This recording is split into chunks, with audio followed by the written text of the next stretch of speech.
हम लोग जाने कि 4 राम हैं। आप लोग जाने, आप लोगों को किसको पता है कि 4 राम कौन कौन से थे? हाँ बताइए।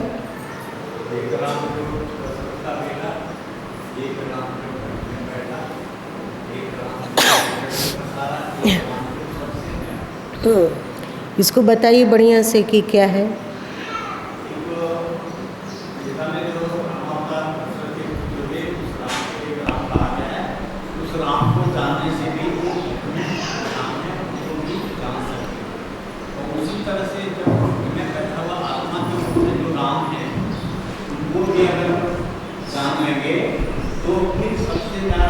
नहीं, फिर ईश्वर को भी समझ जाएंगे, और जब ईश्वर को समझ जाएंगे तो पूर्ण राम जो है को भी हम उसमें स्थिर होने की क्षमता को पा लेंगे।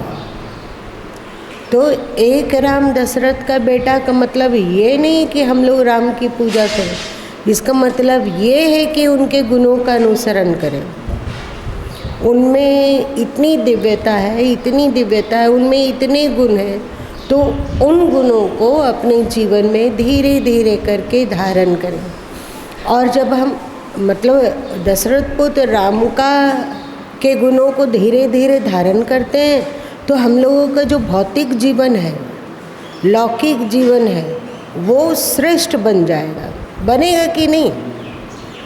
ना राग, ना द्वेष, ना चिढ़, ना नफरत, ना दुख, ना सुख, बस धर्म मार्ग पे चले जा रहे हैं। उनसे हम लोग जीवन जीने की अनेक कला को सीख सकते हैं, जान सकते हैं, है ना।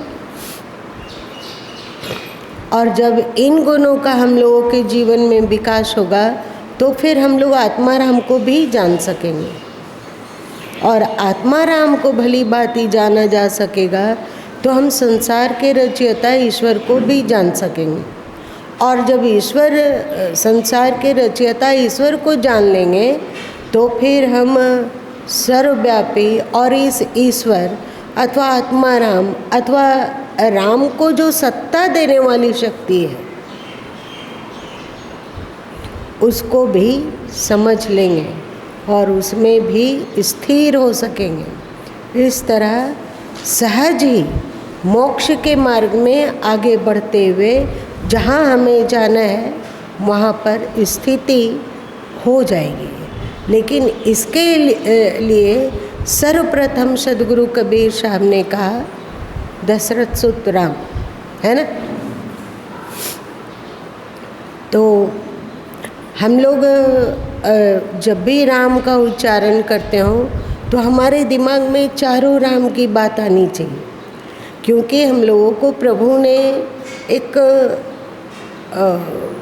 पूर्ण सत्संग में पहुंचाया है। हम लोगों को अपने अंतस को और ऊंचा उठाना चाहिए, और जो अध्यात्म में रहस्य छुपे हुए हैं उनको जानना चाहिए। तो जब हम राम बोलते हो तो दशरथ पुत्र राम की क्वालिटी, घट घट में बसने वाले आत्मा राम, और सृष्टिकर्ता, सृष्टि पालन करता, सृष्टि संहार करता हुआ वो ईश्वर, और ईश्वर से भी परे वो चुप, शांत, निष्क्रिय, उस अस्तित्व, उस यूनिवर्स को भी समझेंगे। वस्तुतः वही यूनिवर्स, वही परमात्म तत्व, वही पूर्ण ब्रह्म ही ईश्वर के रूप में भी है। वो उसका एक छोटा सा अंश है। समग्र परमात्मा तो कुछ और ही चीज़ है, उसी समग्र परमात्मा का एक छोटा सा अंश ईश्वर है, और इसी का एक छोटा सा अंश हम लोगों के भीतर आत्मा के रूप से निवास करता है। और वही ईश्वर, वही सर्वव्यापी सत्ता, वही पूर्ण परमात्मा हम लोगों को ज्ञान और धरती पर कैसे जीवन जिया जाए, इसकी क्वालिटी सिखाने के लिए वे दशरथ पुत्र राम के रूप में भी आते हैं।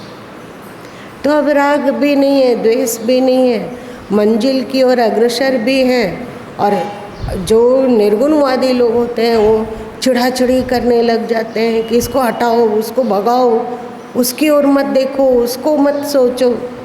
लेकिन यदि नृत्य के द्वारा, मतलब ज्ञान के द्वारा, समझ के द्वारा हम समझेंगे तो पता चलेगा कि सद्गुरु कबीर साहब ने जो कहा उसमें तथ्य है।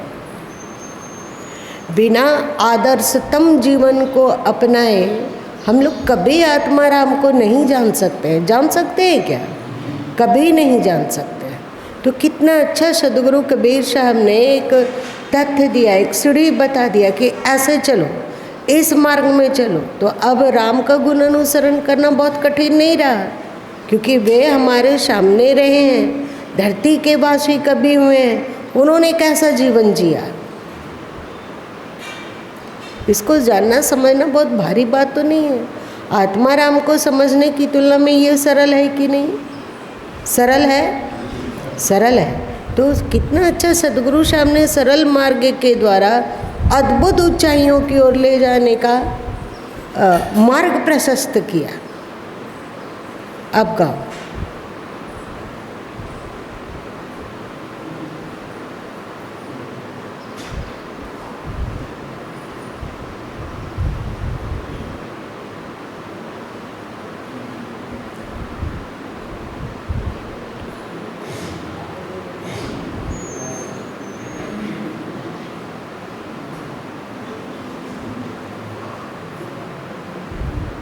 इस तरह यदि हम लोग आगे बढ़ते हैं तो संभवतः हम लोगों का वामना अवतार होगा।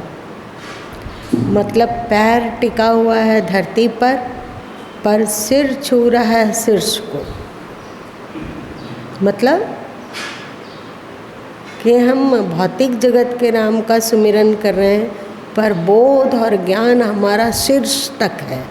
शीर्ष मतलब क्या होता है? ऊंचाई तक, एकदम अंतिम ऊंचाई तक है। तो फिर हम लोग का वामना अवतार होगा कि नहीं?